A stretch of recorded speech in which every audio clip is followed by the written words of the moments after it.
Hello there, and welcome to the second part of the night. We have to interrupt the regular scheduled program with this unscheduled episode of Petals and Thorns to bring you some more news.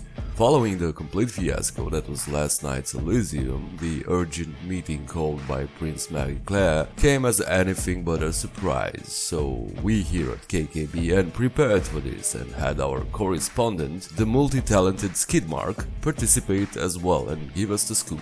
Not to reveal sensitive information for once, I'm just going to say that the congregation took place on the property owned by the sheriff, which also serves as his office, and gathered, other than most of the Camarilla, with Primogen Sanchez's location still being unknown after the SI attack, quite a few representatives of the local powers, anarch or otherwise. Alexandra Angelov was present, accompanied by his trusted Malkavian advisor Kenneth, and the PR managing Toreador duo Charlotte and Janice. Hello ladies. Samantha and her ex-Sabat friend Tino also showed up, as well as Maria, leader of the Nosferatu underground network, and her entourage. The discussion began unsurprisingly with the topic of the prince's relocation to a more secure and central haven, generously offered by Mr. Angelov himself, and because of Dominic Serrano's latest excuse me for putting it so bluntly adequate fuck-ups, Sheriff Aman more or less demanded that he should be the one in charge of her fabulousness's security, with the former still handling the management, albeit while answering to him. Andre also suggested that Maria and her people should also be given a place of their own on the prince's property and be tasked with the logistics and the communication of the Ivory Tower, being that after all they are the ones who already run the cyber network in the city, including this particular server that hosts KKBN on Shreknet 2.0. The proposal was, of course, universally accepted, with minor conditions being raised, and I have to say it was a really intelligent idea, bravo. There were also talks about approaching the Second Inquisition issue, and while I can't discuss the details for security reasons, for once we seem to have a united Bucharest, if not under one banner, at least under one cause. Also, I'm going to say that while I do enjoy a good hunter slaying once in a while, I am glad to know that everyone's pulling together for the safety of all kindred. I'm also relieved to see that, my dear listeners, we don't have to deal with another arrogant, power-hungry and ultimately incompetent prince. For all her faults, Marie-Claire's eyes are wide open, as is her thinking, apparently, and I for one applaud that.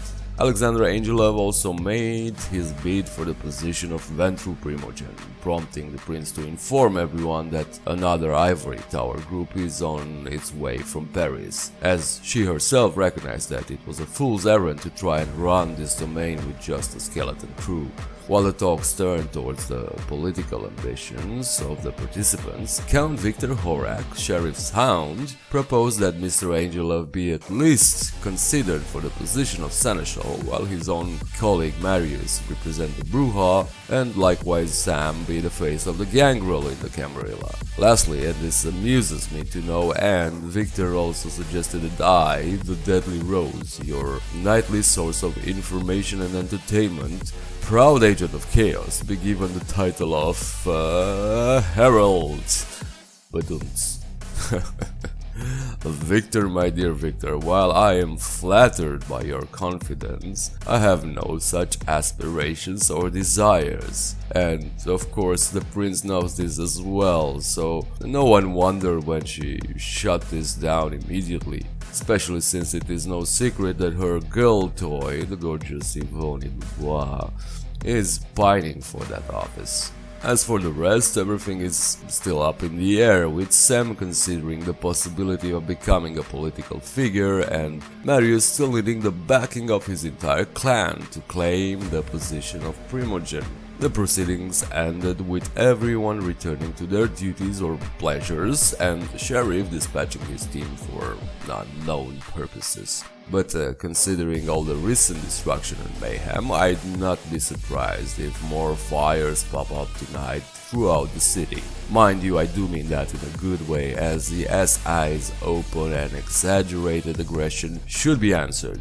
And I do need my fun bit, maybe experienced vicariously. And so I say to you, my darlings, savor the night, Bucharest, savor the night.